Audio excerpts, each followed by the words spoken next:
Hi, I'm Simone from Symmetry, and welcome to my online made from home workshop series. In this video, I'm going to show you how to make the moon pouches.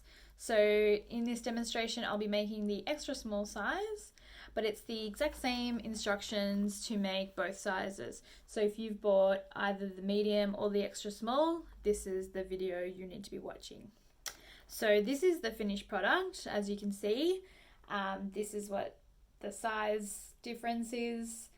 So the small one will fit your cards and your folded cash and some coins, so it's a bit like a wallet.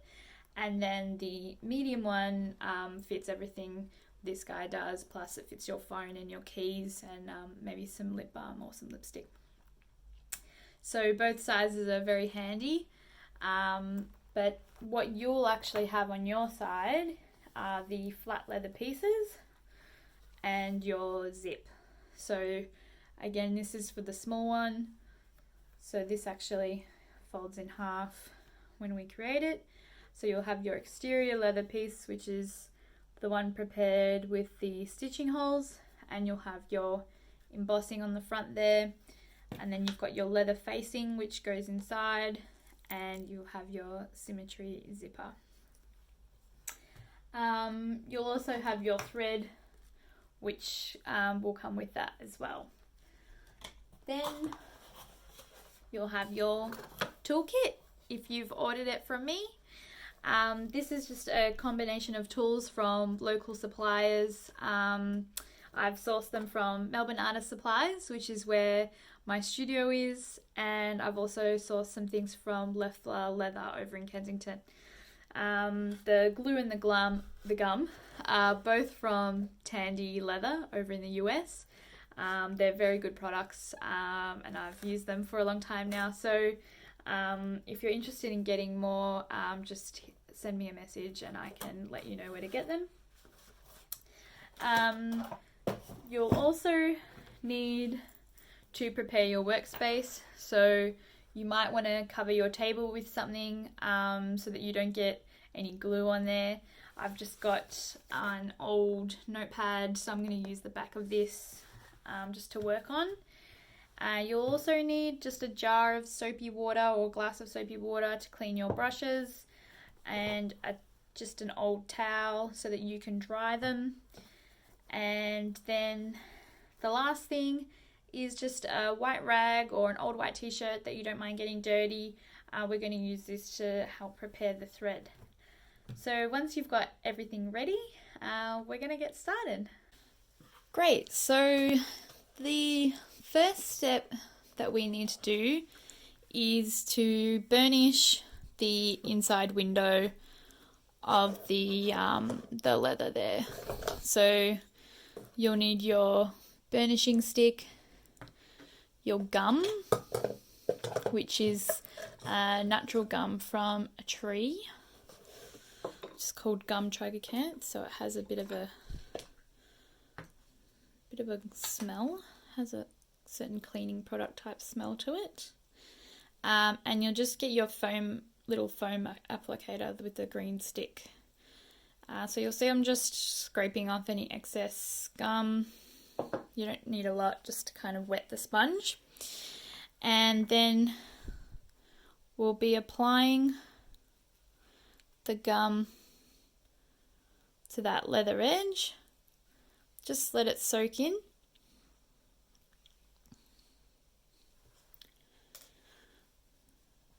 You can feel when you run your finger over it, it feels a bit soapy. And the aim there is that we just want to soak it in as much as possible before we start getting at it with the burnishing stick.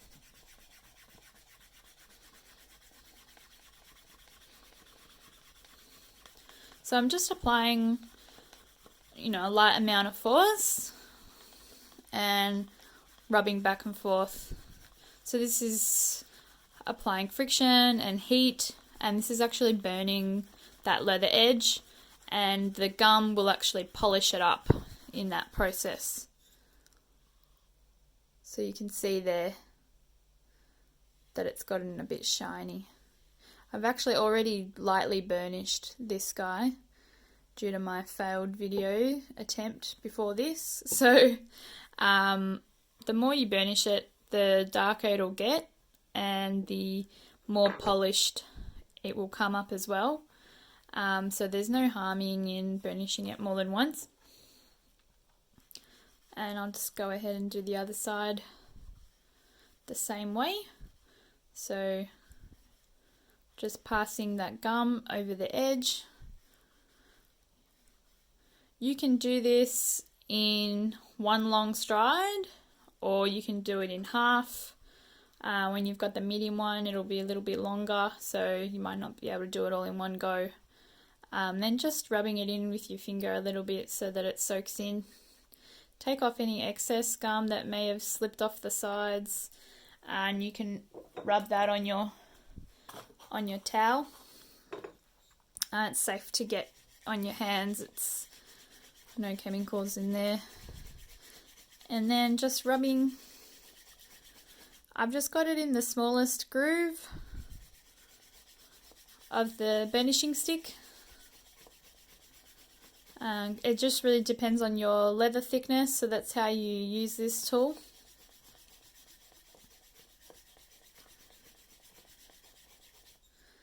And yeah, it gets that all nice and shiny and it darkens it a little bit. So that's sealing the leather edge so that the oils from your skin or any dirt particles won't actually damage that leather edge. To do the inside, these ends, because they're nice and round, they're actually very easy to get to. Oh, just take off any excess. So just popping the gum on there, smoothing that in, and then passing the tool through.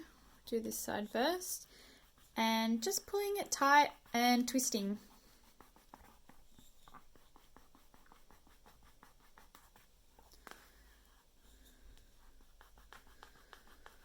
And then sliding to the other side and doing the same there. And with enough twisting, it'll do the same thing as when you're rubbing back and forth. So you can see it's gotten darker. It's darkened up in there. Great. So that's the only burnishing that we need to do for the moment. So we can put that away. The next step will be gluing the zip into the zip window. So once we've burnished that leather window, we will take our zipper. And the first thing you might notice is that the zip tape length is a little bit too long. So if I place this over the top and just flip that around, you'll see there that it's almost hanging off the edge here, and it's very close on this side. So what I'll actually do is trim this back so that it's only 1 centimeter longer than the metal on both sides. So you'll have these little thread snips inside your kit.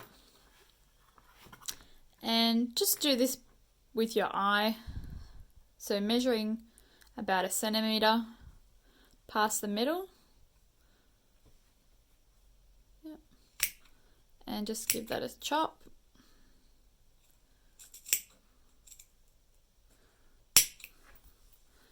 And do that at the start of the zipper as well. So the same rough centimeter on both sides.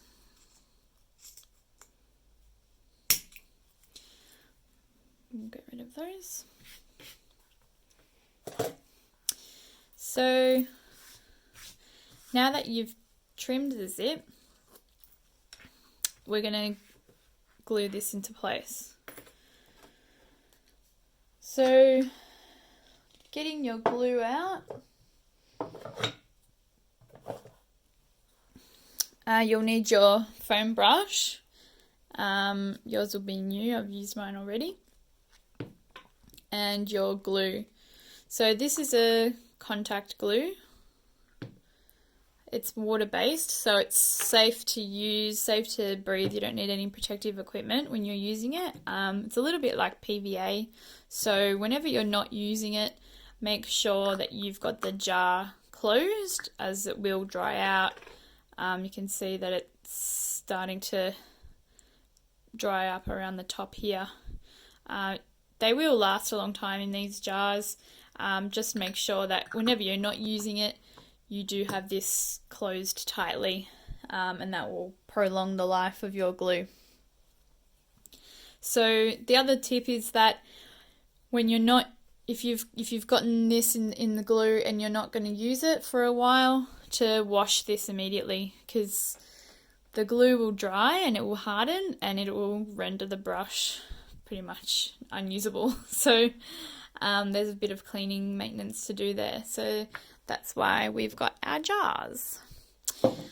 So when we're gluing this up, just close that properly. When we're gluing this up, we've just got to take note how far, how close to the zip teeth we can actually glue. So you'll notice there's a bit of a herringbone weave on the zip tape. That's a good guide for us to use so that we know exactly where we can apply our glue up until. So the first thing I would do with any zipper that you might buy for a leather project is to put it into position exactly where you intend to place it. I just need to get my head over there and see what I'm doing. And just have a look directly on top there.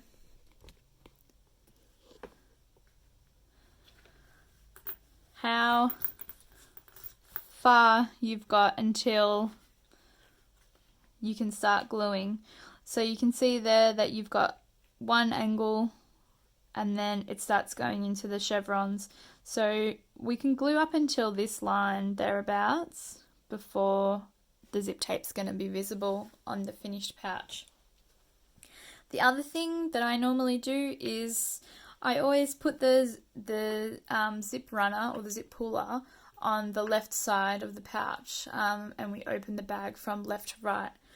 So when you're placing your zip inside the zip window, just a tip to put the puller on the left side. So you can also see that we've got some room around here to add glue.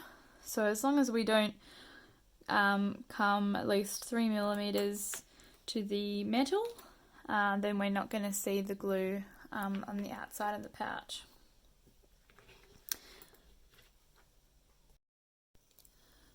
So now we're going to apply the glue. So not putting too much glue on the brush, and just eyeballing, remembering that line that we can't glue beyond. Oh, it's definitely going to need more glue than that. Can just apply the glue in a dabbing motion.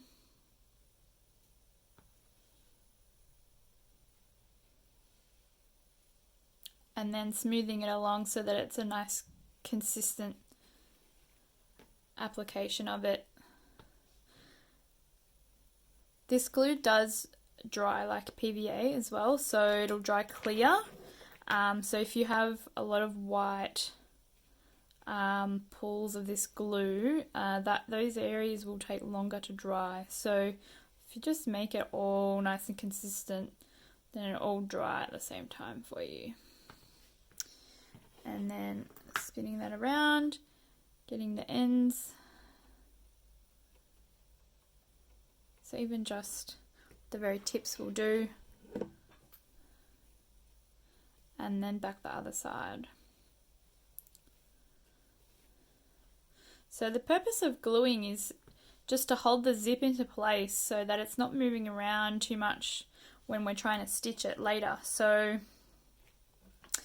even though this is a water-based glue, it's got quite a strong hold, but it is a temporary hold, so the glue won't keep that in place forever unless we stitch it. So it's just an added process there.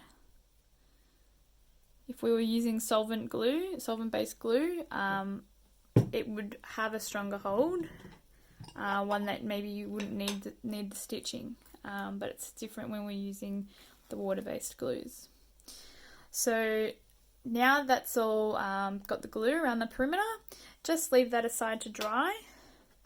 I was going to wash my brush, but we're going to use it in just another second, so I'll just leave it out. Take your leather exterior panel, and you'll see I've already done so, but using your awl and your leather facing, so just matching that zip window up in the middle, and then using your awl, which is this spiky tool with the wooden handle. This guy's quite sharp, so with this next step, we're just going to do a really light impression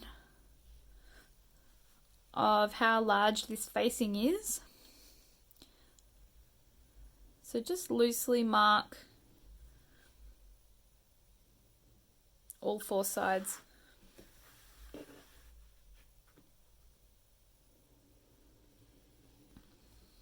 Just like that.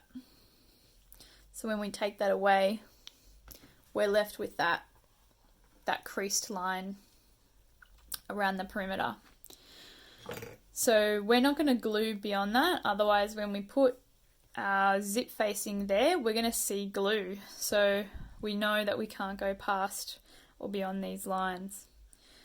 You'll also notice that the zip facing is a little bit shorter than the outer edges, and that's done entirely on purpose, so that when this folds later on, we are limiting the thickness that's visible from the outside. So don't worry if you've noticed that. So now that we've got our glue guidelines, get the glue back in action. You can be a little bit more liberal with how much glue you put on to the brush this time. And you'll want to start from the inside edge and work your way out, and that'll help you so that you don't actually spill any glue over that edge, because we've finished that edge nicely with our burnishing technique. We don't want to get any glue, we don't want to spill any glue over that edge, so just being mindful when you're applying the glue there. Doesn't matter so much if we glue all the way to this edge, because we can deal with that later, so you can be a little bit more bit rough around that side, and then going back around the other side.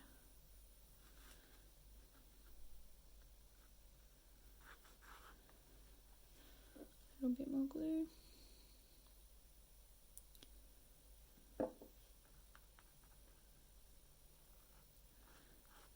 And I'm also taking care to stay inside that line that we just creased with the awl.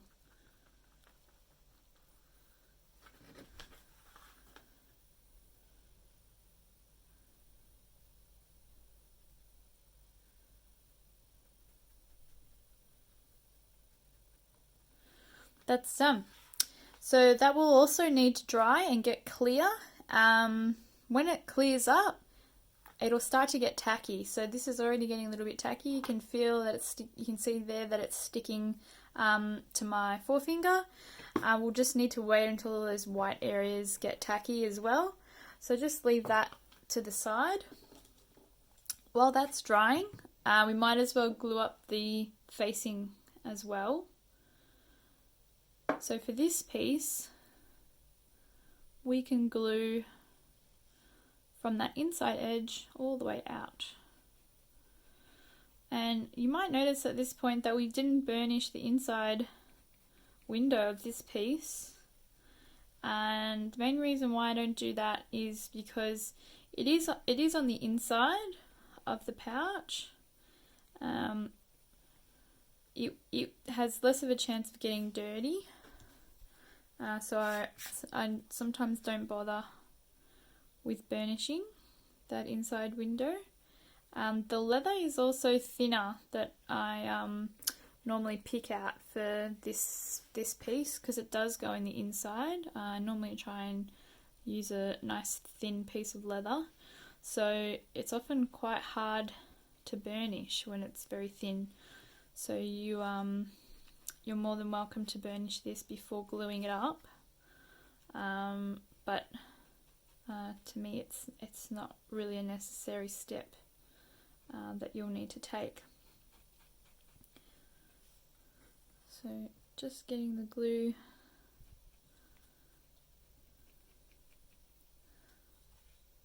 all there, all the way to the edges. Just missed the spot there. This is why you need something to protect your table, because you'll get glue on it. And just let that to dry over to the side as well. And I'm going to wash my brush at this stage. So just dunking it in the water, giving it a bit of a swoosh, and just squeeze out any of that excess glue. My brush is a bit old, so my foam's falling off the handle.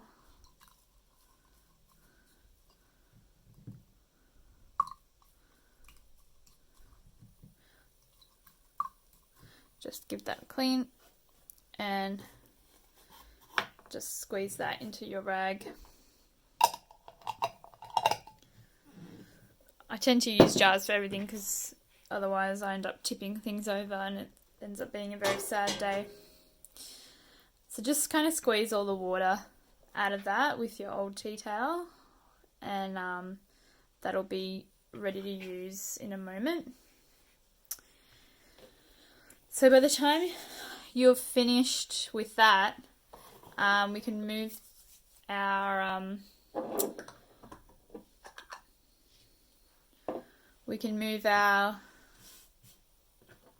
notepad aside so that we've got a nice clean surface. Just pull away any excess glue that maybe be built up there. So you'll see that this is nice and clear. You've got a nice clear varnish where we just applied glue. The glue on the zip tape as well has gone pretty clear. There are some areas here that are still white. It does take longer for this to dry because it is a textile, it soaks in, but as long as you get some tackiness there, you can see it's lifting because it's sticking to my fingers, then this is good to stick. So just flipping this around the right way. So I've got my stitching holes on the front side of my pouch, and the zip runner is going to start on the left. And this is extremely tacky, so you might want to get a bird's eye view on top of this. The other tool you might want to have handy in this process is the awl. Just keep that by your side because you'll use that to manipulate where the zip tape actually falls. And then just placing it very, very lightly. Don't push it down anywhere yet. Very, very lightly on top where it looks right to you. What you're actually looking at is the space between the leather edge and the zip teeth, and making sure that this is uniform. This is the same measurement on top and bottom. Same when it comes to the ends. So there'll be a little gap on each end of the metal. You can also bring those ends in a little bit to close that gap, and this is where you can start applying some pressure, pushing the leather down so that the glue makes contact. Just get that zip puller out of the way. And you can also use your awl to help you move things around. So where you see that maybe the spacing isn't exactly right and the zip needs to go down a little bit, or even if it's bowing a little bit in the inside, that maybe you need to pull the leather up slightly in the center.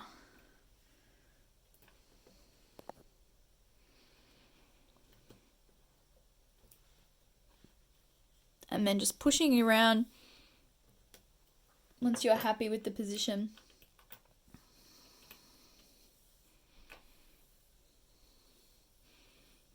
Just pressing down.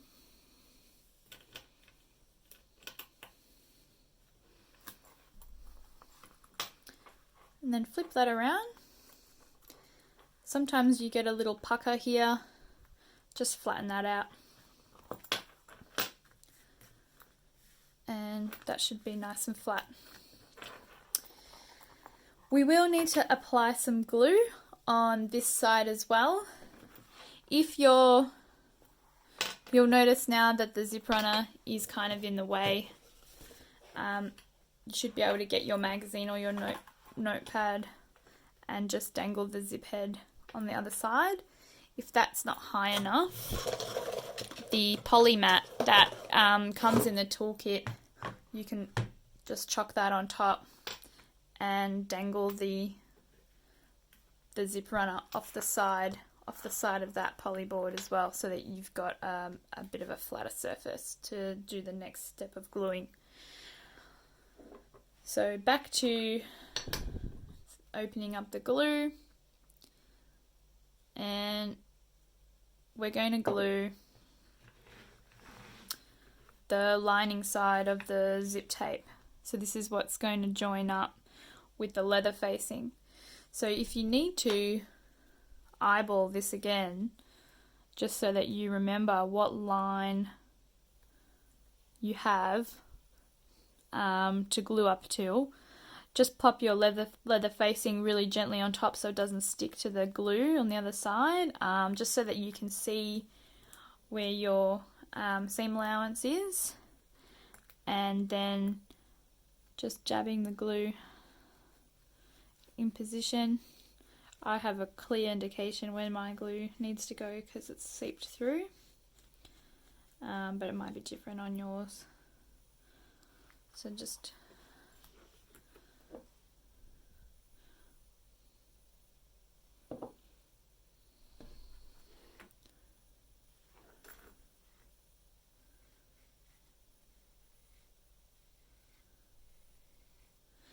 make sure your brush is really dry before you do this step, because the water from the cleaning that we've just done will mix with the glue, and it can really easily wick across into the center of the zip tape. So if you've got a really wet brush, you might have a bit of an accident where you get glue where you weren't supposed to.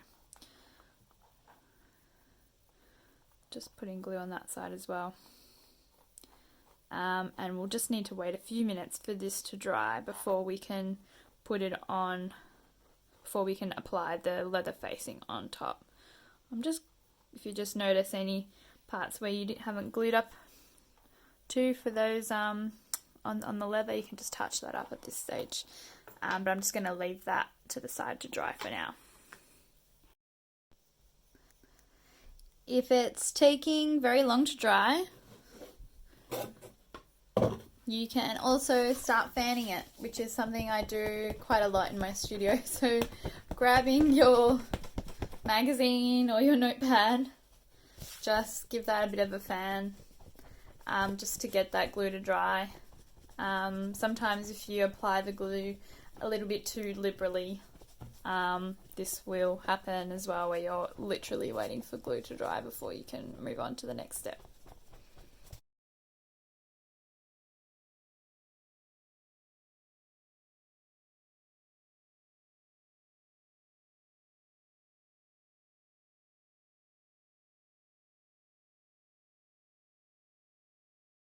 So it's still a little bit white, but it's pretty tacky, so I'm going to apply the facing on now.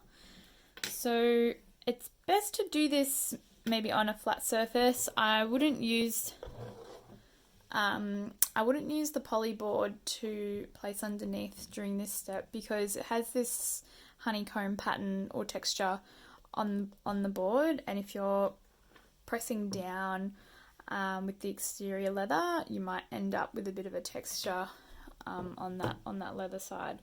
So just using your table should be enough for this. Have your awl at hand again, and like the previous step, you might want to get a bird's eye view of this. So getting right on top of the work, you might want to stand up and placing that zip facing right on top. You want to get it stacked right on top of the same position of that zip window on the outside. So if you can see where the leather is through those holes, try and line it up exactly on top. You've also got that, glued crease line around the perimeter as a guide. And you've also got the straight line from the herringbone weave in the zip tape to make sure that this isn't bowing in the center there. So just using some light pressure to move that around. If you do want to get the awl in there because your fingers can't get in, that's what it's there for. And then you can start applying some pressure. The side with the zip runner, because it's not flat, just get in there and unzip that.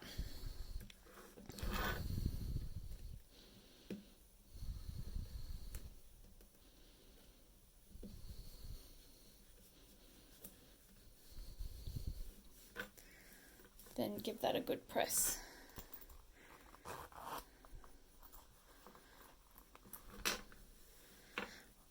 Once that's good, you can just flip that around and then give it a really good press from the outside so it's nice and flat. I would be pressing it harder around the stitching line, just so that it gets some good contact there and pushes out any of the air bubbles that might be trapped. Cool. Now we're ready for stitching. Okay, so we are ready for poking the stitching holes from the top side to the underside, and I did already film this, but I've had a technical issue and I've lost that video, but I'm going to show you again. I'm going to walk you through that again. So essentially what the next step is that you're going to do is you're going to take your awl and you're going to pierce the holes from the exterior side of the leather, and you're going to poke them through to that leather facing underneath. So this part's not super tricky, but the thing to keep in mind here is that when we're poking this all through, is that it needs to be at a 90-degree angle to the leather. So as long as you get that right, then you're going to be fine. The other thing that you'll see me doing is that I'll bring my second hand in to push down and give it a little bit more force. That's going to give you big holes through to the underside, which is going to save you a bit of pain with the needles later. So if you keep going through with two hands all the way through and poke every single hole as you go around.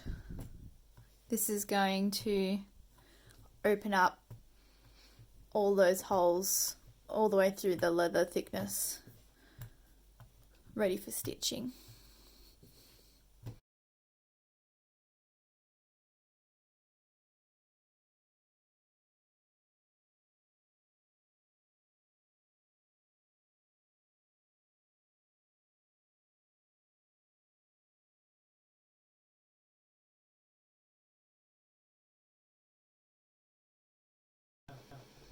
So you can see there I've poked the holes all around the zip, and underneath you can see that they've come through to the other side.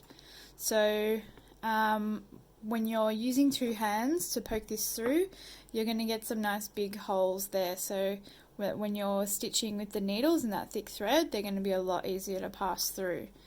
So I just recommend that you do that. One thing just to note as you're going along is just to keep checking underneath as you're poking the holes, just in case you have placed that leather facing a little bit off center or anything, then you might be able to correct that as you're going, rather than discovering it at the very end. But yeah, now we're ready to prepare our thread. Okay, so this is the thread packet that you'll be given in your kit with your 2 saddle stitching needles. We'll just place those to the side for now. This is a 100% linen thread. It's a really nice thickness and weight to work with. I'm not going to use this in the video because I'm saving these for you guys, but I'm going to use something really similar. It's another brand. It does behave slightly differently. I think maybe it is, like a micron thicker or something, but it more or less looks the same. So you can just see the 2 brands that I'm working with there. So the length of thread required for these seams is roughly something between 3 and 4 lengths of the seam length. So it does depend on the leather thickness you're working with. I'm going to take about 3.5 because I don't think I need the total 4. So I'm going to just loosely give myself the first length, and you don't need to be like super accurate, just overshoot it, because it's better to have too much than not enough. Then once you've got your first length, I want you to just double that. So that means you've got 2. And then give yourself 3. And then go ahead and cut off the half length beyond that. Once you've got your thread cut, just untwist, try and smooth it out, and then grabbing your beeswax to prepare that. So this thread's currently raw linen, it's uncoated, and we're going to give it a wax finish. So this is a beeswax, Australian sourced beeswax. So I'm just holding the thread and sliding it through, and I'll just switch the thread around each time, just kind of rotate the thread in between your thumb and forefinger each time you pass it through, and then grab it from the other side and do the other half, so that you've got each part of your thread totally coated with that beeswax. And then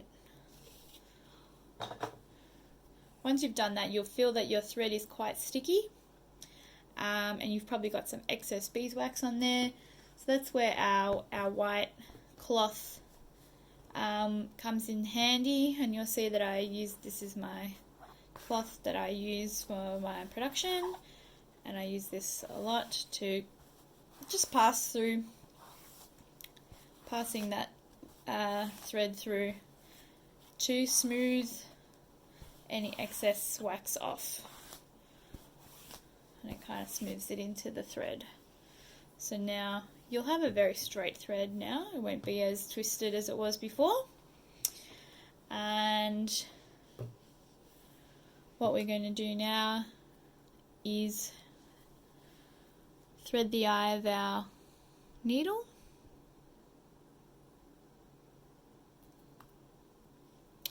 And we're going to lock it into place. So give yourself about a 10 centimeter tail, and poking about 10 centimeters from the end, poking through the center of that thread with the needle, just like that, and then passing that over the eye. Pull the body, and just so that that loop goes up to the top, and then just smoothing that down. And we're going to do the same to the other side.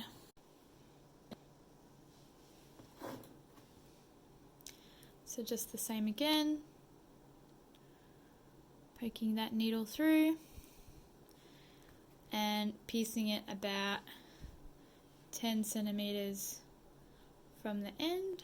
Just a really rough measurement, don't get your ruler out for that, and just piecing it right dead in the center through the thickness of that thread, pulling that loop down, and then pulling the body of that thread up so that the knot or that loop ends up towards the eye of the needle.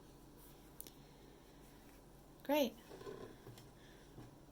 So now we're ready to start our first stitch hole. We're going to start with the holes at the back. So this is where our overlapped stitching is going to be, where we start and where we end. So just remembering that this is going to be the front of our pouch. This is where your embossing will be. The stitching holes will be on the front. So the back of the pouch will be the other face. And we're going to start roughly where the curve meets the straight line. So popping the first and second needle in those two first holes and bringing them all the way through to the other side. So this is where your big holes are going to help you. So pulling that all the way through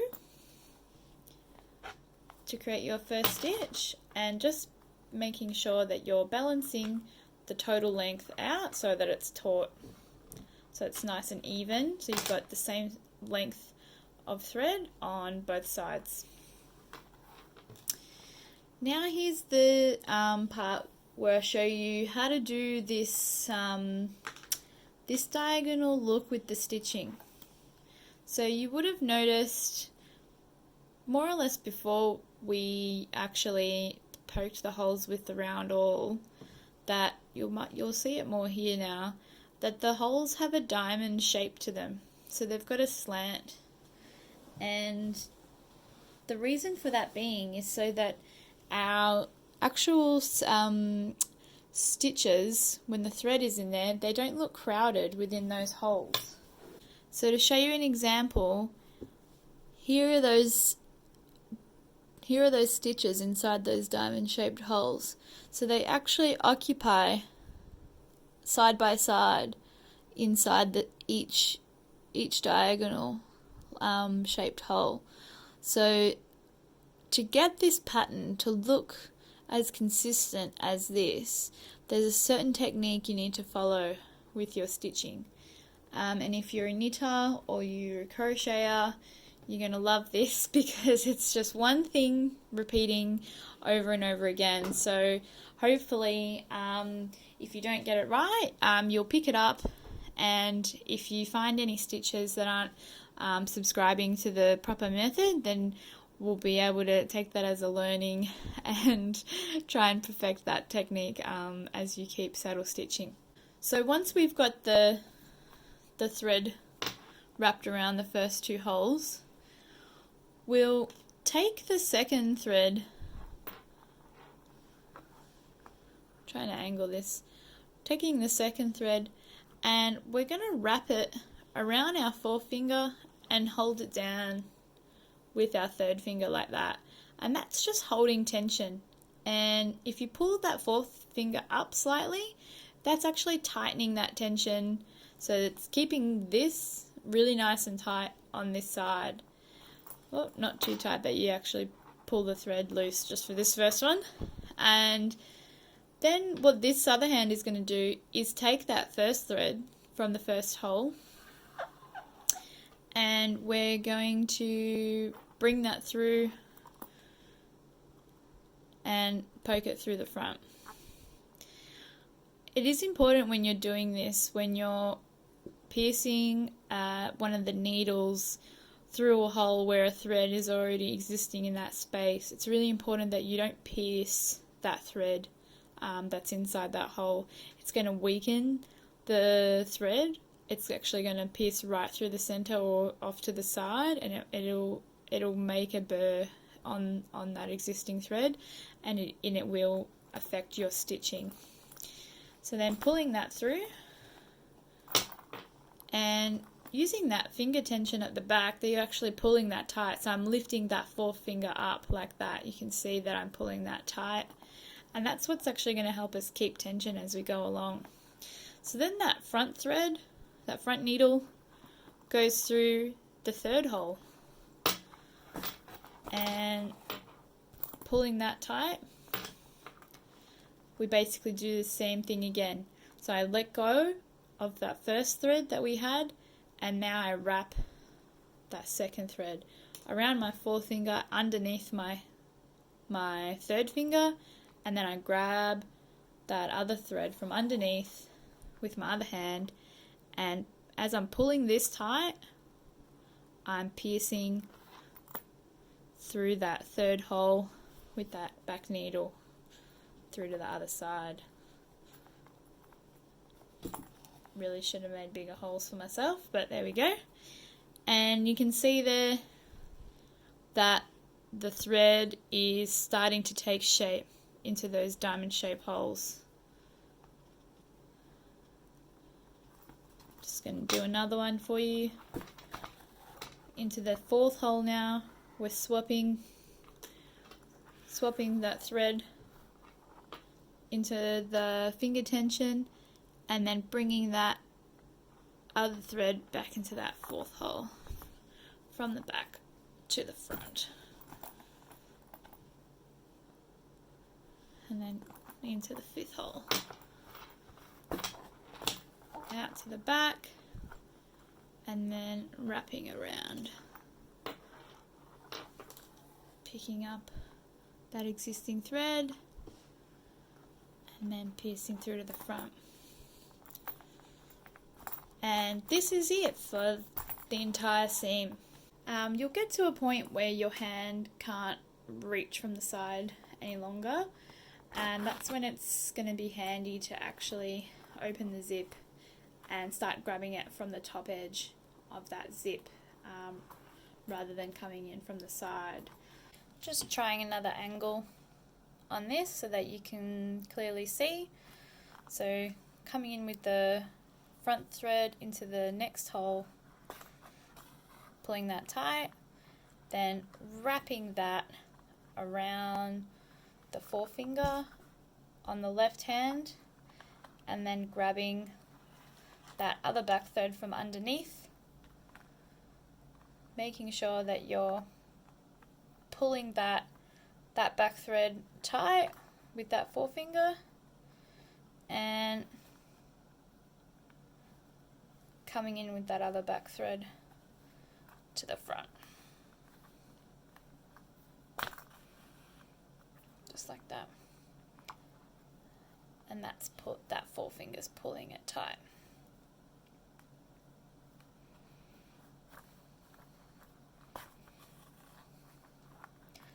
You'll find that you'll get into a rhythm with this. This is a really nice thing to do on the couch in front of the television, something that you can kind of switch your mind off and just kind of stitch away. If you find that your holes are really too tight, then you'll need to go back and loosen them up with the awl, just that little bit more to help you get through it.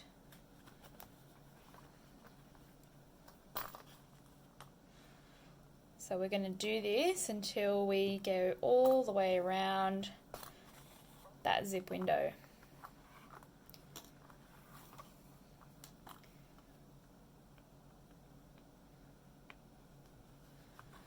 You'll even get to a stage where you can feel for that back hole.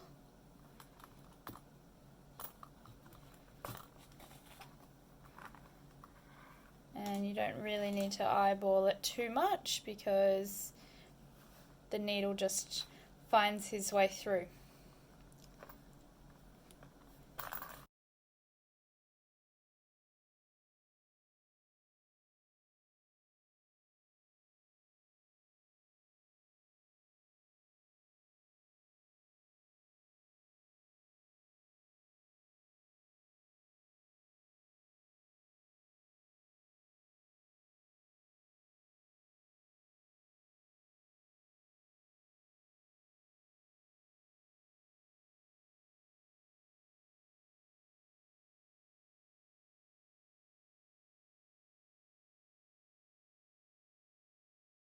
So I just come to a hole that's really tight, and I suspect it's because I'm about to go through this really chunky bit in the zip tape from underneath. So I'm holding my finger tension on the back thread that's passing over and just grabbing hold of that like that, and then the one that's coming underneath going into that back hole. I can actually use the poly board underneath me to help me to push that needle up. So if you do have a really tight spot, you can use that board to help you without damaging your workbench, and then just kind of wiggle that one through. Give that a bit of a tug from both sides. And then you can just carry on your way. So when you get around this curve, don't forget that you've been going from left to right, so that you're actually facing the bag the correct way. So to make sure that you're holding your threads in the right orientation, not getting confused which one goes up and over that forefinger.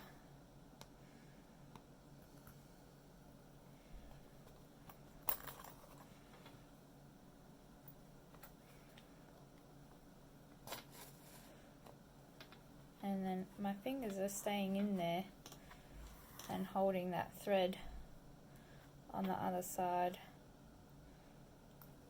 while my right hand does the rest of the work.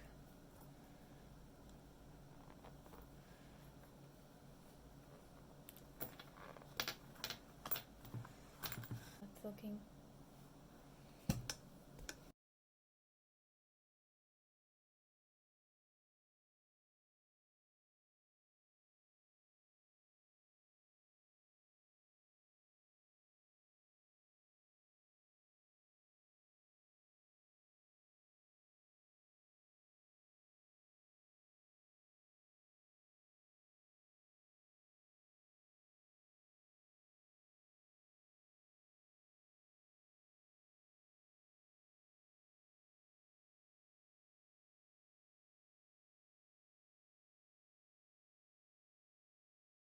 I've just come to a point where my back thread has split and it's creating a little knot towards the end of the tail.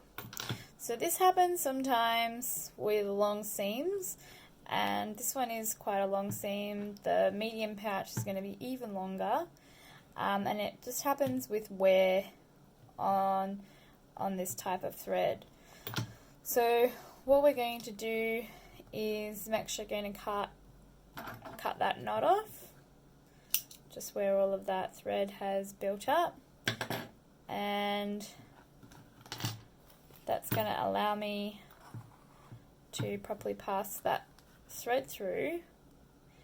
But then we're going to notice where that thread has actually split, and it's always near the eye of the needle, and it's because the action of pulling this every time has actually worn away that thread that little bit. So what we're going to do is we're going to actually cut off that tail. We're going to take the needle out. I'm going to do a bit of smoothing out with the beeswax again. So passing that thread over, making it super waxy. Just smooth it over with your thumb and forefinger this time, so that majority of the wax stays on that thread. And just at the point where you can see the missing thread is, so you've basically lost one of the plies, just cut that off, and we're going to rethread the needle from there. It's at this point that you might not have very long to go with the seam, but the best way to tell if you've got enough thread is just to pull that remaining thread across the seam, and if you can make it visually to the other side plus a little bit more, then you're fine, you're going to make it. And rather than piercing the thread to lock my needle in, I'm just going to smooth this over with some more wax. So I'm basically bonding the tail of my thread to the body of the thread so that my needle shouldn't fly around.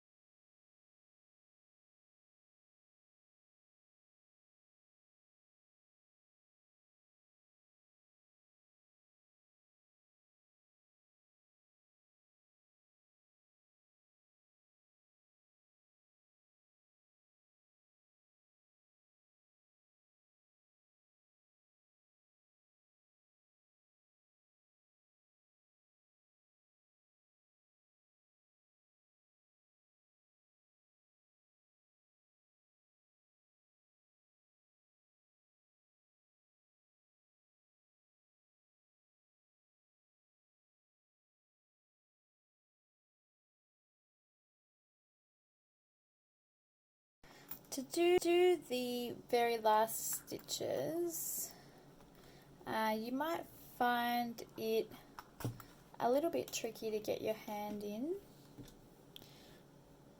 beyond,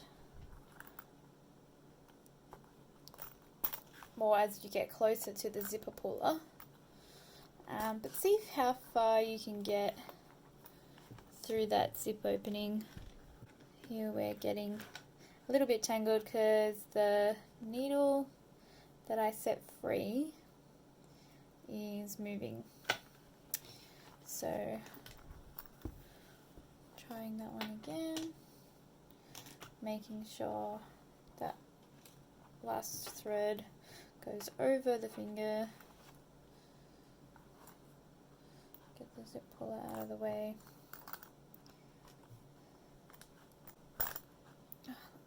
Hole.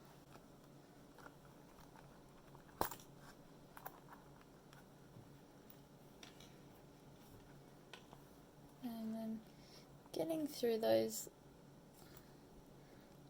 last ones until we get into that corner.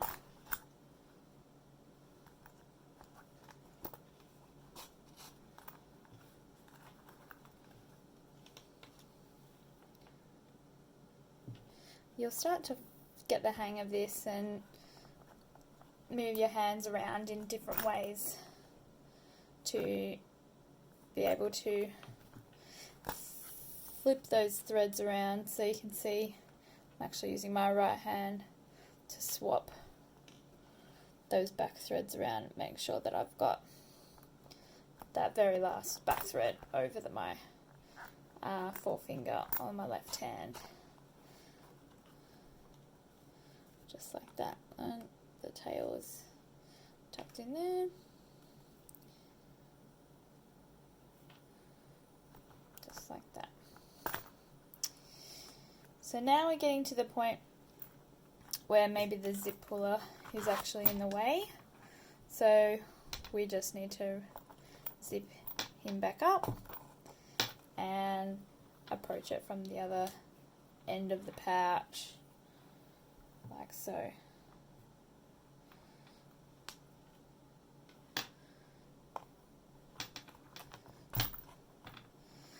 So my other thread,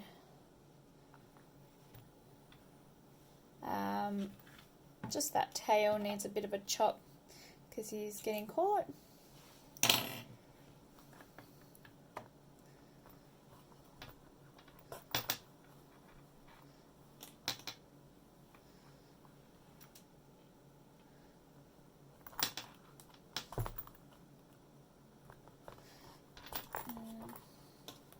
Just zoom through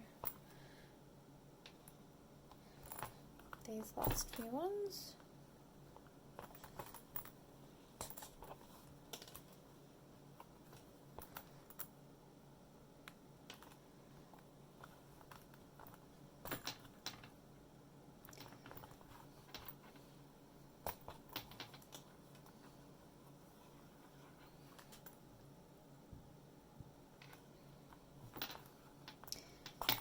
All the way up to that very first stitch hole that we started in.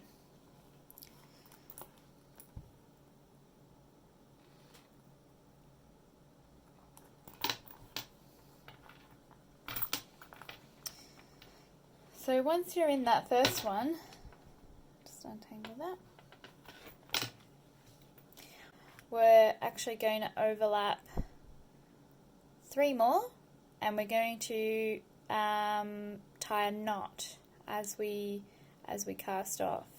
So when we're overlapping existing stitches, this is when we just need to make sure again that we're not piercing any threads that are already existing in that hole. It's also going to be just that little bit tougher to get our thick threads through. So if you've cut short any threads, that might be a bit of a pain. But our original 3.5 length is still a nice length. So popping that through for 2, and it's still the same overlap technique, holding that finger tension at the back all the way through, giving the wiggle, and then here's the last one. So I'm going to put that front thread through, and I'm actually going to leave a loop here on the front side. So I don't want it to be pulled tight just yet, and pull him over to the right side of the work, and then coming through with that back needle, making sure you're definitely not piercing that front loop. And the way you can test this is having that needle just poked through and actually trying to pull that now back needle back out. And if it does move, it means that you haven't pierced it. So you're free to pull this through all the way through. Just making sure there's no knots there.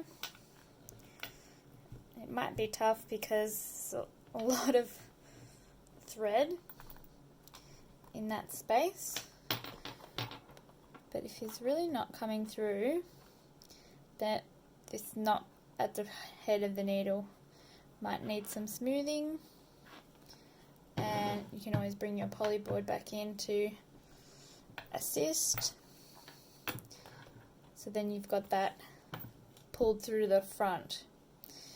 What we're going to do now is flip it around the back, and that's our tail that's sticking out, so don't worry about that. But this front thread, there's not a lot of needle left, but I'm actually going to loop him around at least twice. Loop that around the back thread, or that. And what this is going to do, when I pull both tight now, it's going to create a knot. So if I pull this front needle, it's tightening up the back loop. I want to finish that front loop off, like so. And this back loop, we're going to pull it tight. So those two loops that I just made with this needle, they're now sunken in to the cross section of the leather. And you can see, I'm just going to remove that needle. You can see there that there's nothing to be seen on the front, and there's nothing to be seen on the back. Just cut that needle off. Give this a really good tug from both sides. That's going to really tighten the knot inside there. And just cut this flush against the leather, like so. Then one last thing to finish this off is we're going to grab our glue again and bring in your poly board. Just that last hole where we made the knot, just loosen that hole up again. Grab the smallest little dab of glue on the end of the awl there, and we're going to place it inside that hole. So this is going to just fill that gap up, and it's going to hopefully plug up that that knot so that that knot's not going to come undone. If you see anything from the front, just give that a bit of a clean up with your nail.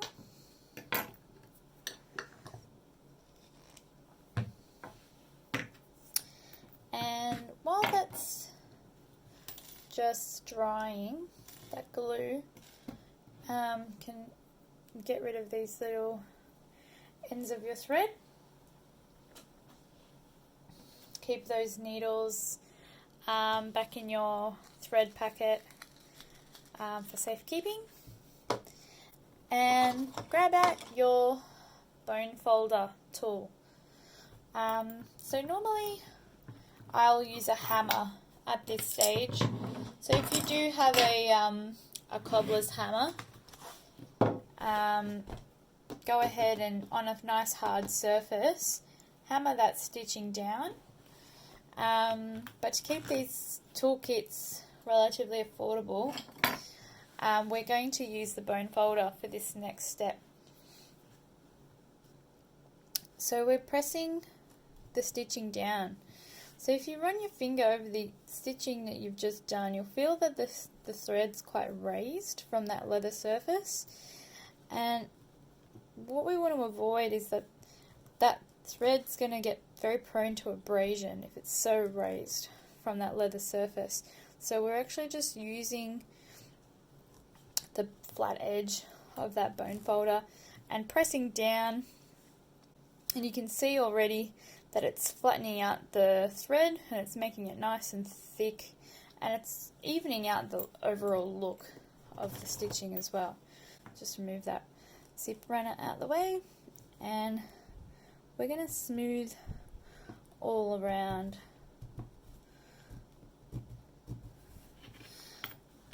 Just take care not to excessively rub the leather itself. We're just aiming to press down the stitching. So I'm kind of angling it down, not this way, angling it down towards the edge of my leather to minimize any kind of rubbing against the leather that might happen in this process. Get that nice and flat around there.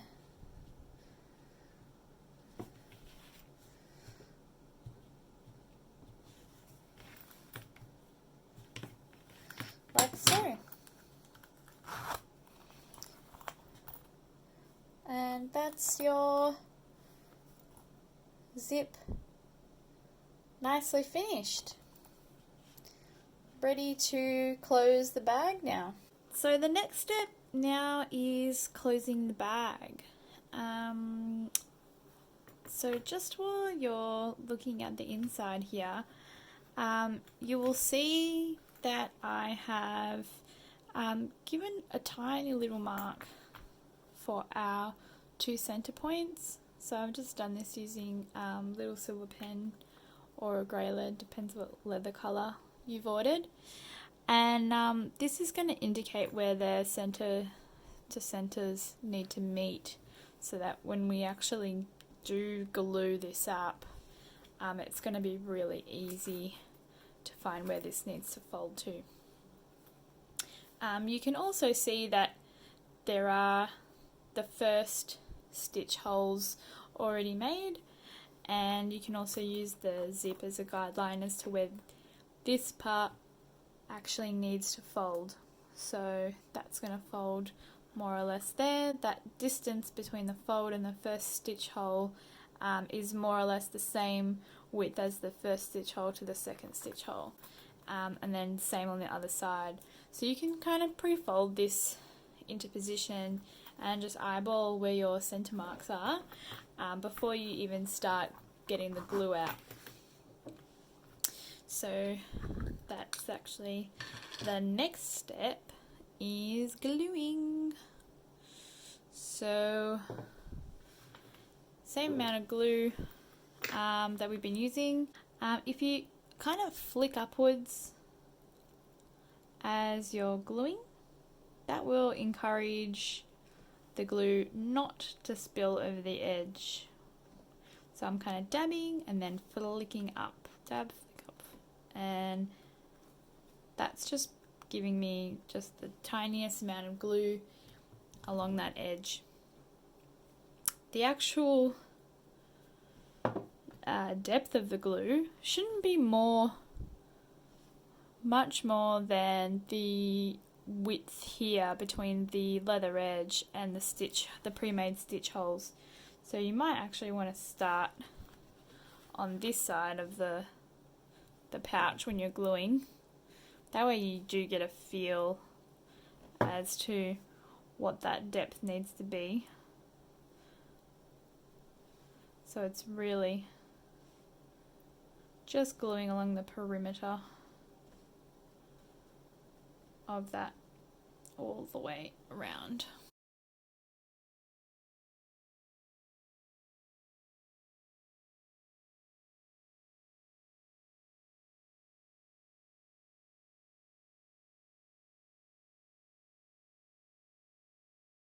So once you've glued all the way around, just let that to dry, or let that to get really tacky,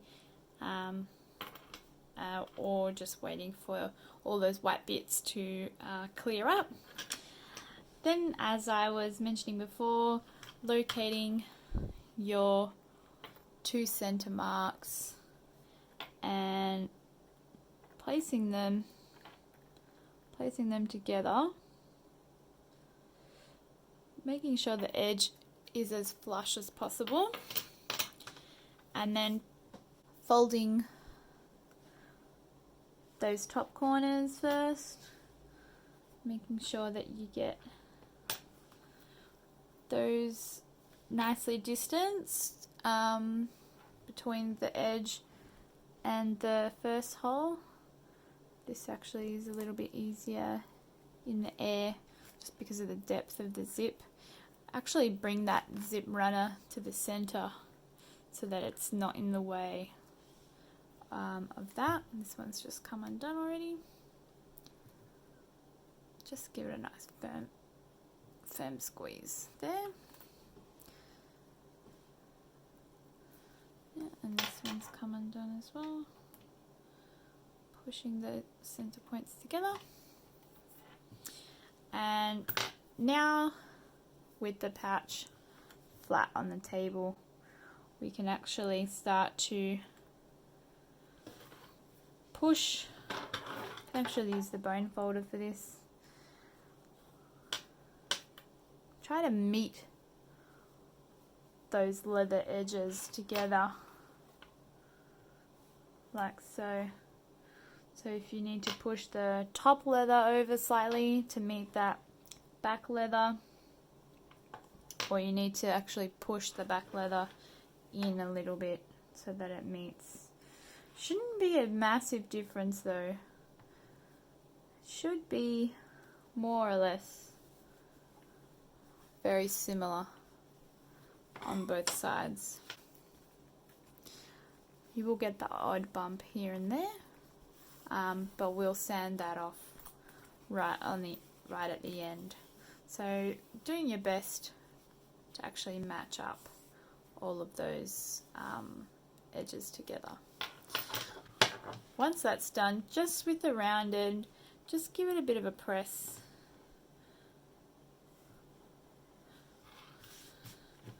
Just smoothing it out, squeezing out any air. You can do that on both sides, squeezing those folds down, making them nice and sharp.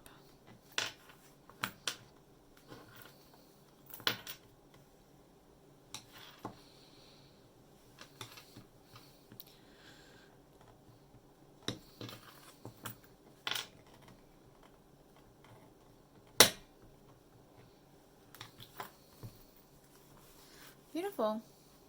So we're ready to pass the stitching holes through to the underside of the pouch.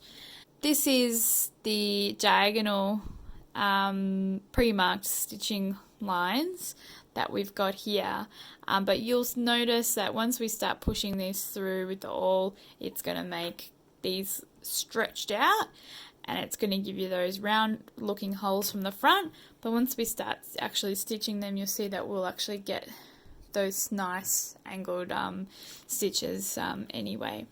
So starting from the start, poking that through to the underside and pressing down with both hands, that way we get nice big holes through to the outside. So you'll see that when you pull that out, the awl has come through quite deep to the other side. Just remembering as well that you want to hold this at a 90-degree angle to the work so that you're not coming out too drastically at a different angle underneath, so that your holes appear the same distance from the edge, top and bottom. That one's probably angling out a little bit. It is quite hard on this first stitch hole. You almost have to correct yourself a little bit so that you can make that as straight as possible, just because you've got this thickness here at the zip and it's tapering out, so you're not actually working on a flat surface. So if we could try that again and hold that closer in a little bit, that's looking more in line with the same distance from the edge.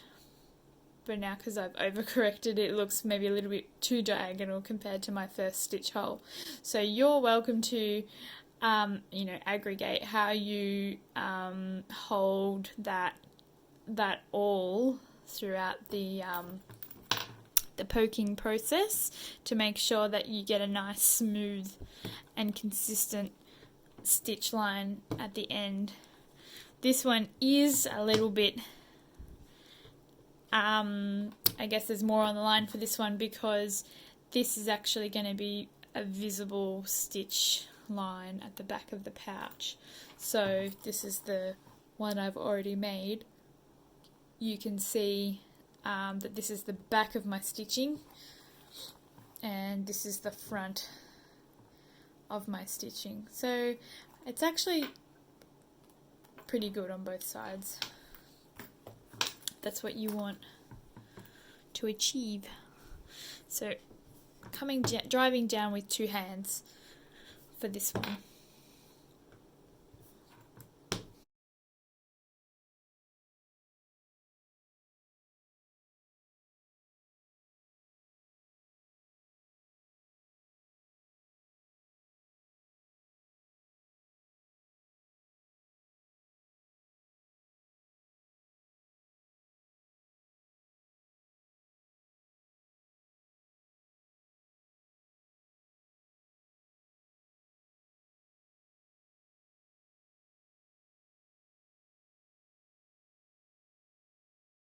Just nearing the end of poking these holes through, and again you'll see that we're on a bit of a tilt, so the easiest thing to do actually is just to move that zip, run it out the way, and then you've got a flat surface again.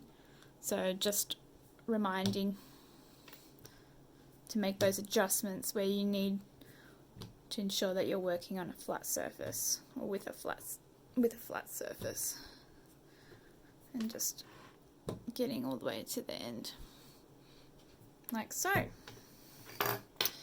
So as you're poking those holes through, just keep looking underneath and checking your work as you go, just so that you can adjust the angle that you're holding the awl in case you aren't holding that at a 90-degree angle to the work. So when taking the thread for this seam, my leather thickness here is much thicker than what it was when we were dealing with the zip. So I'm actually going to take 4 times the seam length for this, plus a little bit more to accommodate tail lengths as well. So taking your thread from your card, just loosen up a little bit, and as we did last time, just take a loose length of that seam length end to end, and then just folding that down in half. That's gonna give you 2 lengths. Then the easiest way to double that is to let go of the tail there and fold that in half again, and that gives you four seam lengths. And then I'm just going to take like an extra 20 or 30 centimeters for the tails either side, and that's the remaining length of thread that you're going to need to finish this bag. So the same thing that we did before, just start from somewhere in the center of your long length of thread and just holding your thumb against the thread and passing it all the way through, and just twisting it so that you're covering the thread with beeswax on all sides of that thread. Pass over it in the center as well. And I'm just going to load this up with wax. And then grabbing our white cloth, passing the thread through the white cloth just a few times, just to kind of remove any excess residue that might be there. Then the same thing that we did before, and threading each end. Just give yourself small tails no more than 10 centimeters and poking through to lock that needle in. What I might do as well is just add some extra beeswax there to hopefully smooth that out, and just use your fingers to wipe away any residue. And then the same on the other side.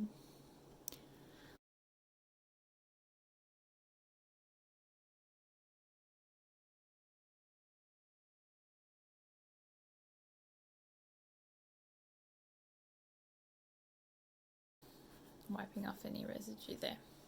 I'll just show you the one I've already made so it makes more sense. Because when we're going to start on this side, but when we finish, we definitely need to do some overlapping to lock the end of our threads in place. So to keep the bag looking symmetrical, I do the same overlapping on the start of my stitch, just so that it looks the same. You can't see where it starts, you can't see where it ends. It's a mystery. So to actually stitch going the other way around, the easiest way is to start from the other side. So we're starting in the second and third hole away from the edge, and we're doing the same thing as before, where the thread on the right side is going over the forefinger, and this is tucking in above that. And then moving to the next hole, switching the threads behind there, and then coming through. So you can see there the angled stitching is still looking the same. And then going around the top, just do this one at a time.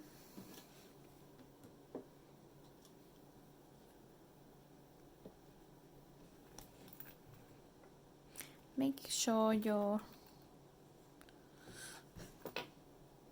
not piercing any threads when you do that. Just move it to the side and then position your needle in such a way so you can avoid the thread. And with these two top ones, see if you can get them to sit parallel. So right now it's crisscrossing at the back. Just loosen them up again so that then you can pull them, separate them so that they'll sit parallel when you close them up again.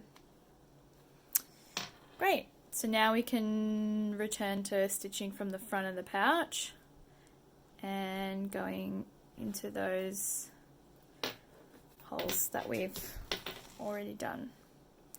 And then same thing with this, see if you can get these parallel so they should sit like that, so that they're stacked on top of each other. So then that right thread goes over the forefinger, and then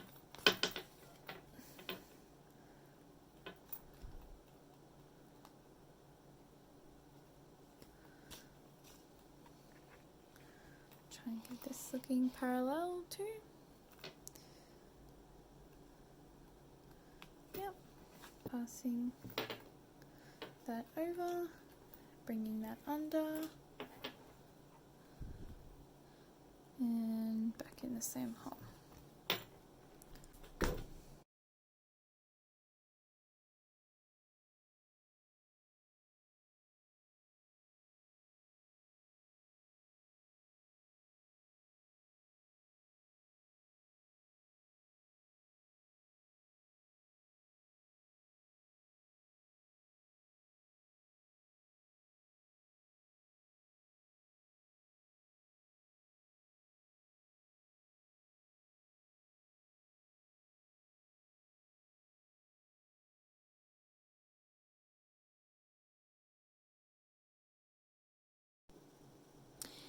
So here is one of those pesky knots that can sometimes happen whilst we're stitching. It's better if you do catch it early so that you can undo it. Sometimes it's a matter of just pulling the tail through and it will be free, but sometimes you need to loosen that up a little bit, loosen the knot up. So get in with the awl, poke around a little bit, so then we can loosen that up, and there we go. There it is. Just try and pass this backwards through, and that should be free.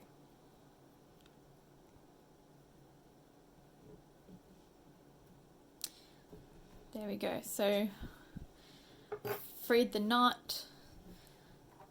That happens because the thread just gets a little bit too fuzzy. It just gets caught on itself. So if you do feel like the thread is kind of losing its waxiness, just go back in and pop some more back on.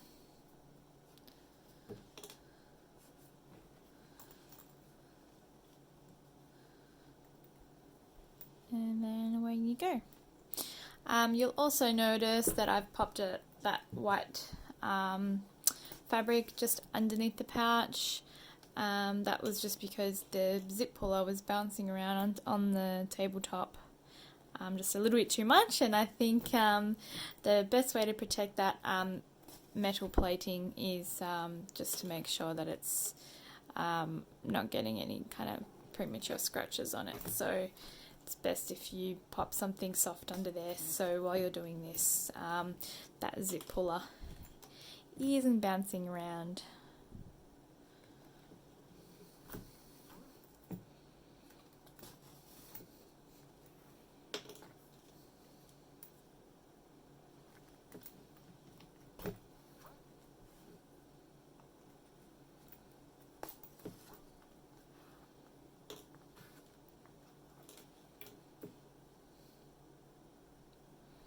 And you can see I'm getting into a little bit of a rhythm with this now, and hopefully you are as well.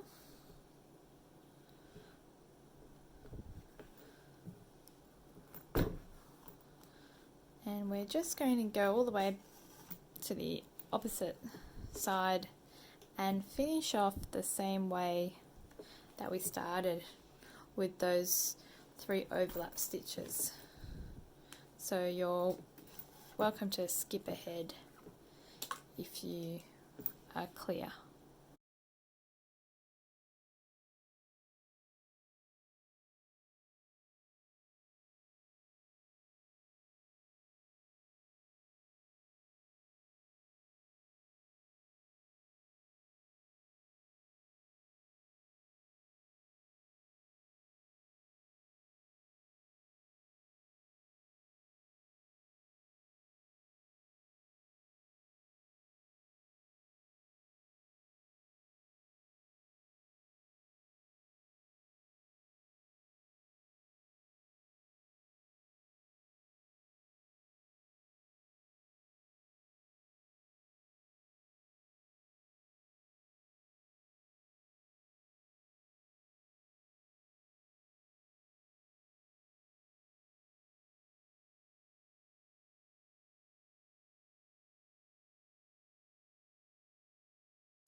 So I'm just on to the last few stitches, and we're just going to do them as normal, just like we did the other half of the pouch.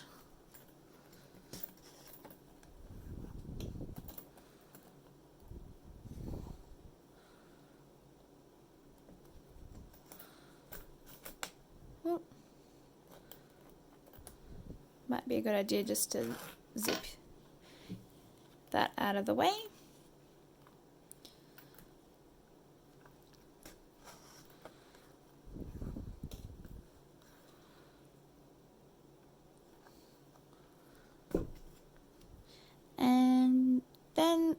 overlapping that top edge with one needle at a time and trying to get that stacked. So you can see here that if I pull this tight, I'm going to have a crooked stitch there, or a crisscross stitch there. So if I just pass that through like I did, I've made that parallel. Now we're going to do the same thing that we started with, and we're going to flip the bag around and start stitching from the other side, just so that we can keep this left to right motion going.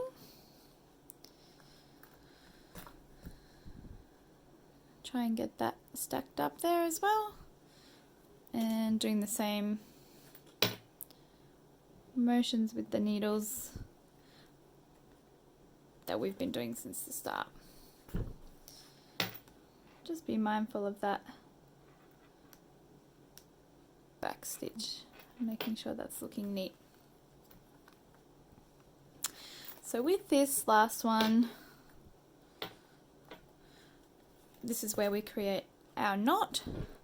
So again, I'm going to leave that loop half finished, still pull that over and pulling this under,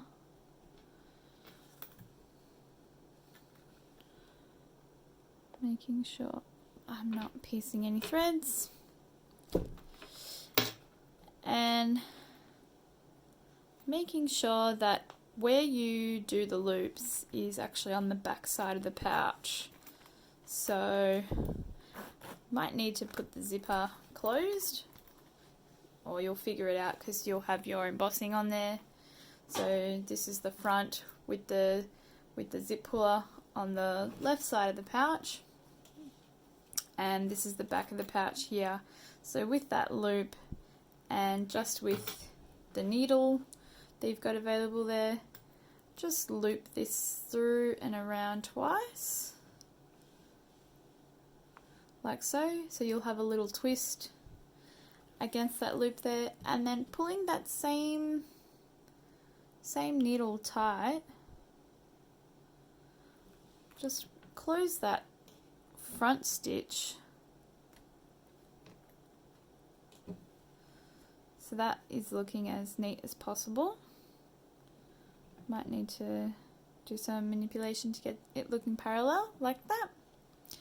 Once that's nice and closed and neat on the front, we're going to take that other needle and kind of yank the back closed like that, and just tug on them both as well, and that's going to disappear the loops that we just made into the hole from where those needles came from. If you need to fix that stitch, just that last one, so it looks parallel, you can do that with your awl or with the needles. Just position them gently where you want them, and then can give them another tug like that. Make sure that that knot's nice and tight, and then grabbing your snips,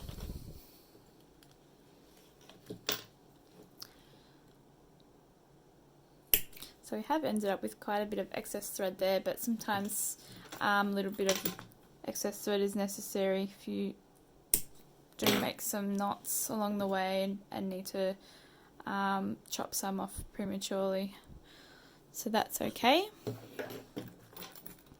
Then we're doing the same thing we did before, just that last hole. Loosen it up slightly, just swing the awl around in there. Make sure that you're not poking through any threads, so just going along the side as much as you can. and just grabbing a bit of glue on the end and filling that up inside the hole there.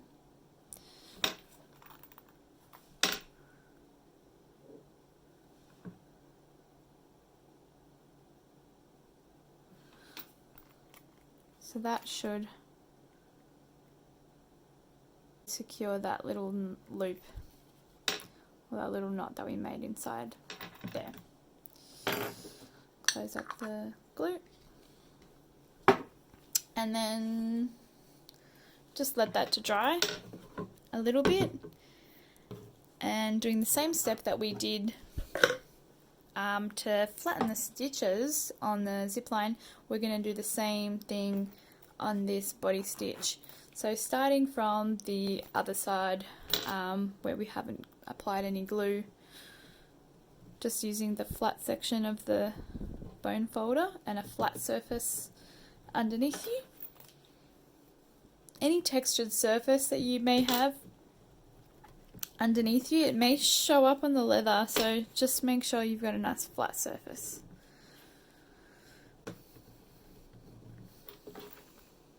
Yep. Flattening those out, making them look nice and neat.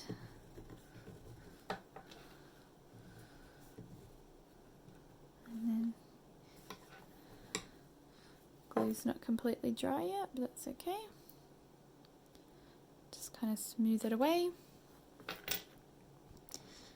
and smooth those stitches.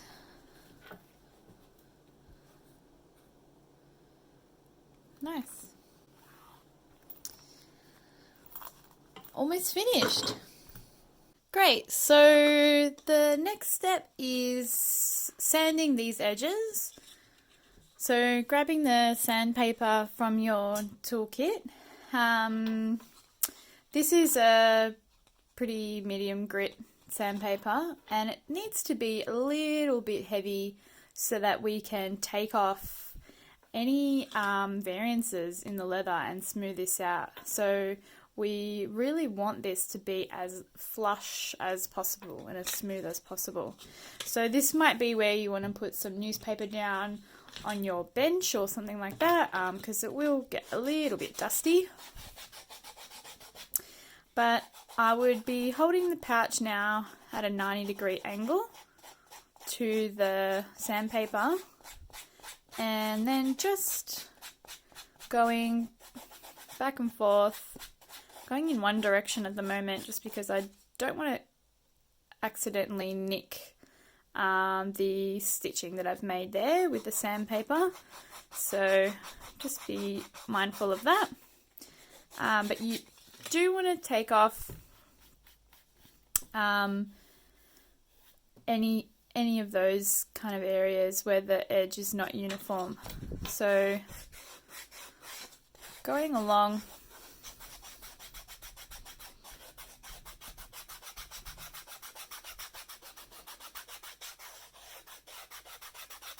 the entire seam.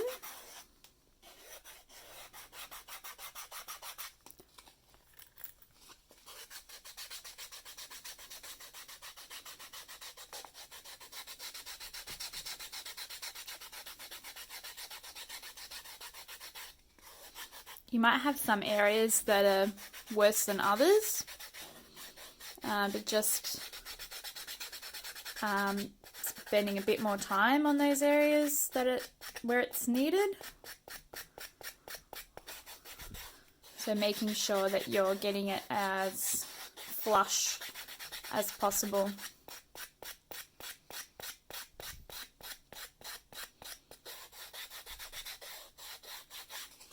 And it should be at a nice right angle, so you're not at a slant. Just take off any of that dust with your cloth, with your white cloth, so that you don't stain the pouch.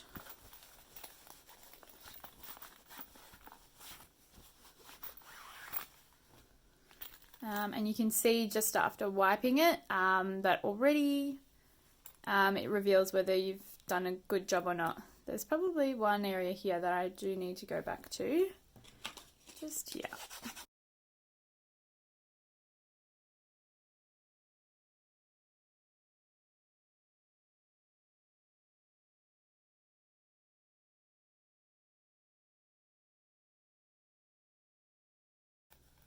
This process is a lot quicker if you do a really good job getting it lined up when you're gluing. So it really depends how precise you are at that stage when you're bonding this together.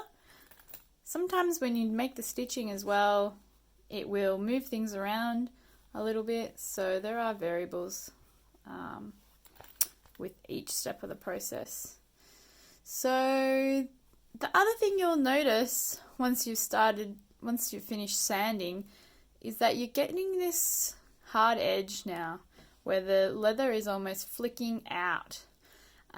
We also want to remove that. Normally I use a beveling tool which actually shaves the very corner off. But to do this by hand you can also use sandpaper. So we're just holding it at an angle now to that edge, and you can almost push it up, pushing that sandpaper out so that you're pushing that hard edge away from the stitching and towards the very edge of the pouch. And that's going to help round this out that little bit more, which is good for two reasons. It's going to wear a lot better over time. It's going to not catch on things as easily with that rounded edge. So it's going to prolong the life of this product by giving it a rounder edge. It's also going to feel more comfortable when you're holding it. If this is nice and round and smooth when you're holding it, it's also going to be a lot nicer to hold. It also just looks a lot nicer too. Looks more finished and refined. So each of the edges on the products that I do all gets this kind of treatment, whether it's sanding or using the beveling tool. I always make sure that I remove any of those hard edges. That happens after the sanding process. So just going along the entire seam.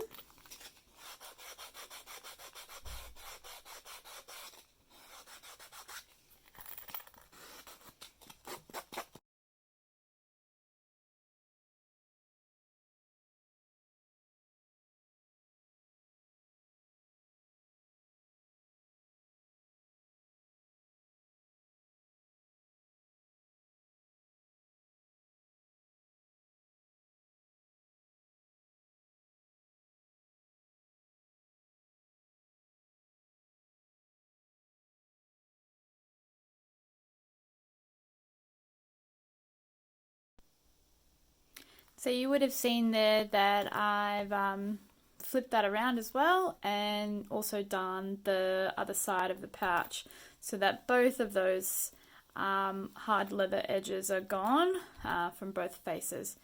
So make sure that you go ahead and do that. So you should have a really nice flush leather edge right at the thickness of the leather, and you should also have a nice rounded kind of finish on both sides.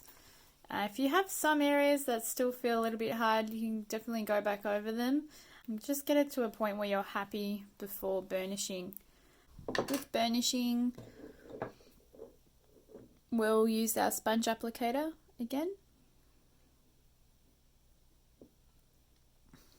So just putting a nice amount on both sides, but then scraping off any excess. And then applying it to our leather edge.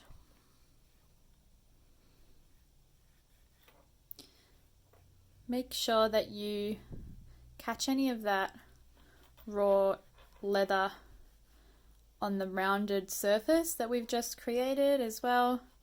And I'm just flipping the sponge both sides so that I make sure that I get enough on there at this stage. So I'm just going to do half the pouch at a time. And now I'm rubbing a little bit faster and a little bit harder so I can make sure that it's actually absorbing into that leather edge.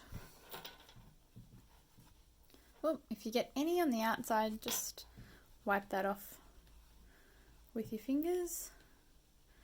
Yep. And then just feeling it with your finger. It feels like it's nice and soapy there. It should be nicely absorbed. Then with the burnishing tool, I'm probably going to go up into the second groove.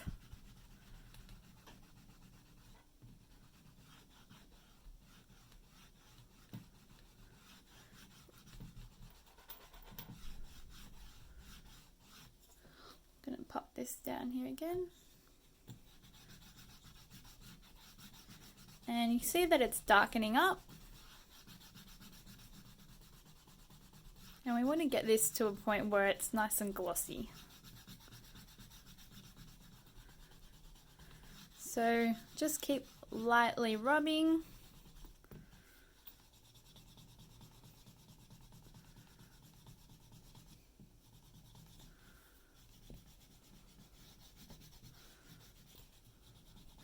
And I'm going to take it to about 75% of where it needs to go, just at this moment, before I do the other half. But you can see that it's still looking very white and raw on the other side.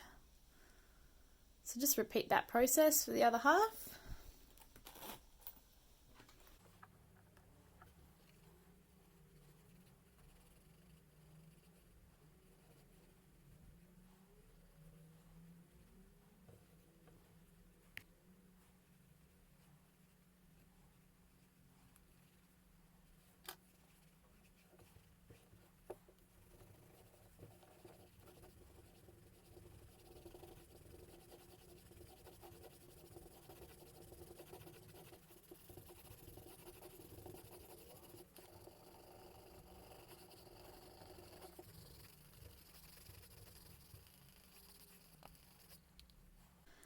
Looking like the other half now. You might see areas at this point that look as if the leather is almost folding on itself, revealing a little bit of a seam.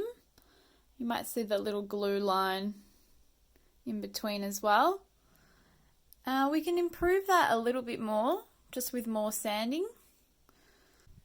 And just give it a really, really light rub just in the center there.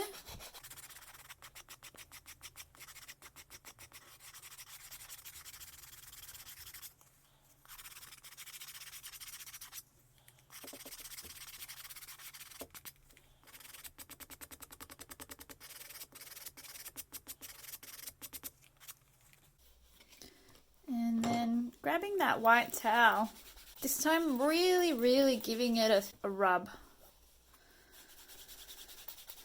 If you've got a nice, smooth, white cloth, this really, really counts for something because it's going to actually act as like a fine, fine grit sandpaper. And it's going to help smooth that edge even more before we go back over it with the gum. So this is just adding heat and friction and smoothing it down.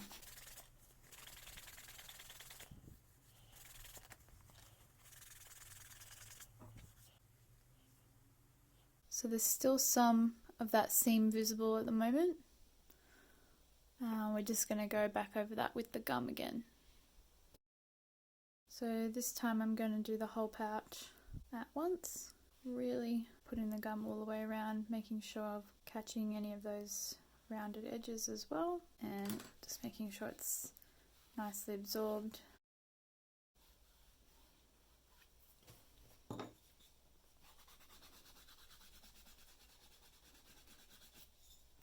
This stage you can also go up to the bigger gauge on the burnishing stick. This will ensure more contact with that very top edge of the pouch, and you might be able to see there that it's really starting to gloss up now. And just flip that around to the other side.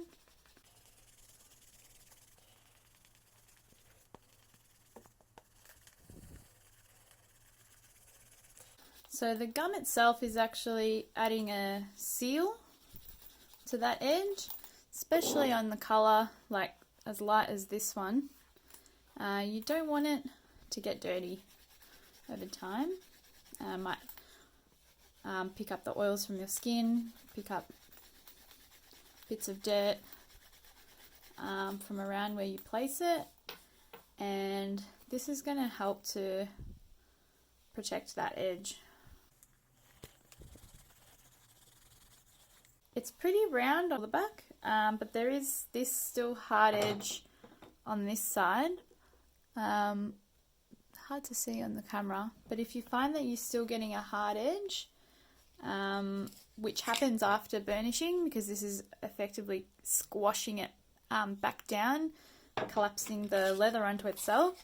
So you might need to go back in and just sand that hard edge away again until you get it right.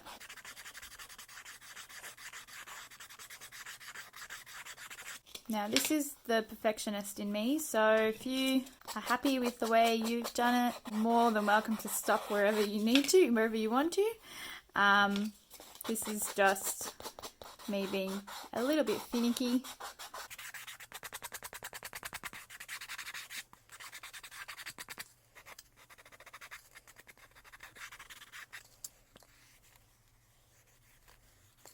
And again, taking that cloth and giving it a nice hard rub on that edge.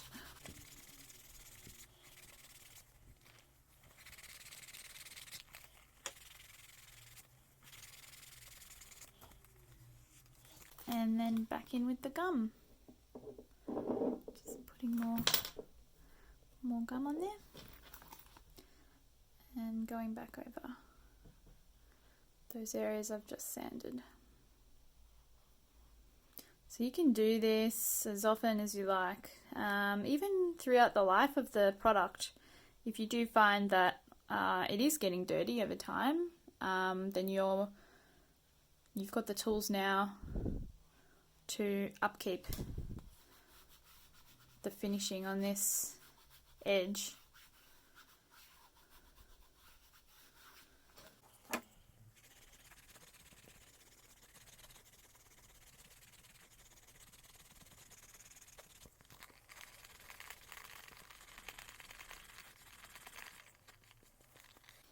And you can see we're getting a really nice glossy finish on that edge now. You'll still see potentially a little seam where the leather's joined, and you can keep at this with finer grit sandpaper, more rubbing and more polishing with that gum, and that will eventually remove that seam, but you're more than welcome to take it as far as you would like to.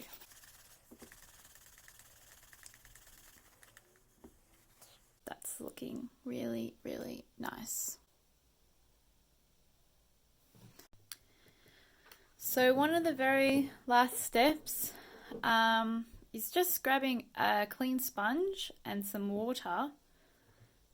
Just submerge that totally in the water and then giving it a really good squeeze to take out most of that excess water.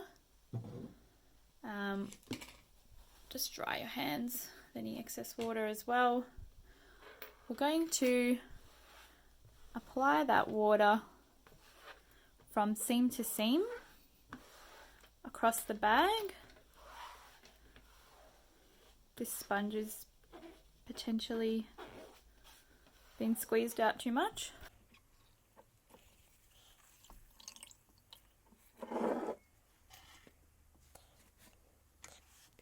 There we go.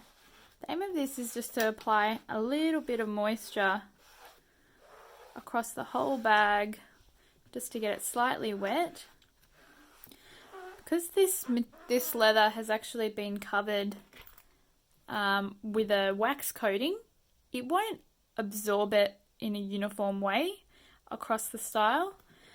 So it might start showing little droplets coming from almost like it's underneath.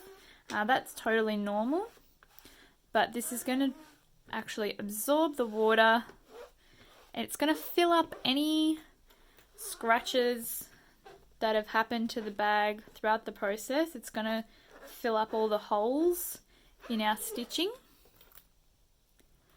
and it's almost going to fill up all of those little impurities, and it's going to bounce back.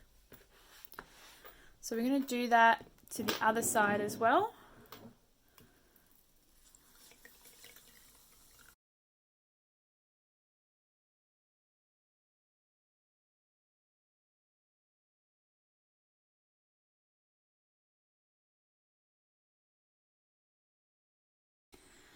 So you'll see particularly that the holes will start almost closing up around your stitch work, so they won't look so big anymore.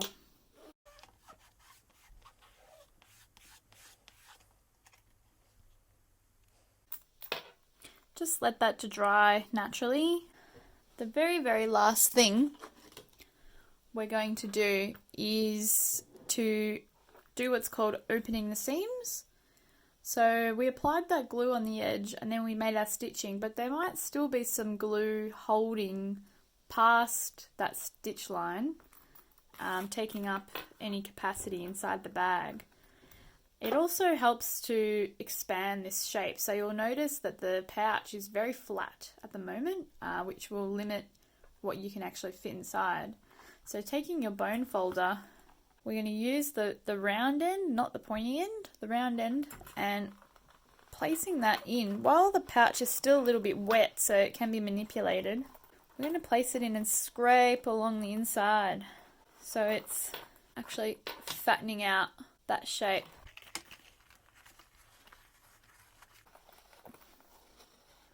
I'm going to do both sides of the pouch because you'll be holding the tool at a certain angle, and it's good to do that the same across the front and the back face.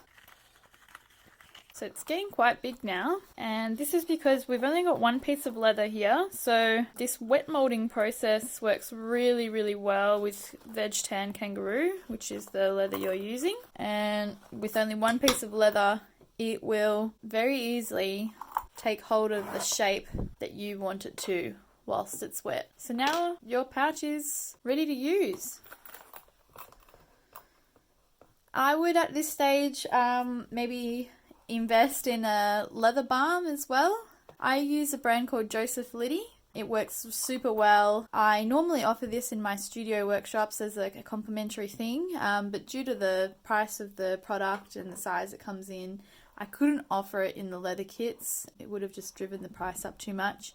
But I have just started selling it on the website, or I will in the next week, depending on when you see this. So if you did want to invest in a leather care product, definitely check out that. Otherwise, it does have a slight beeswax coating on it. It is already somewhat protected.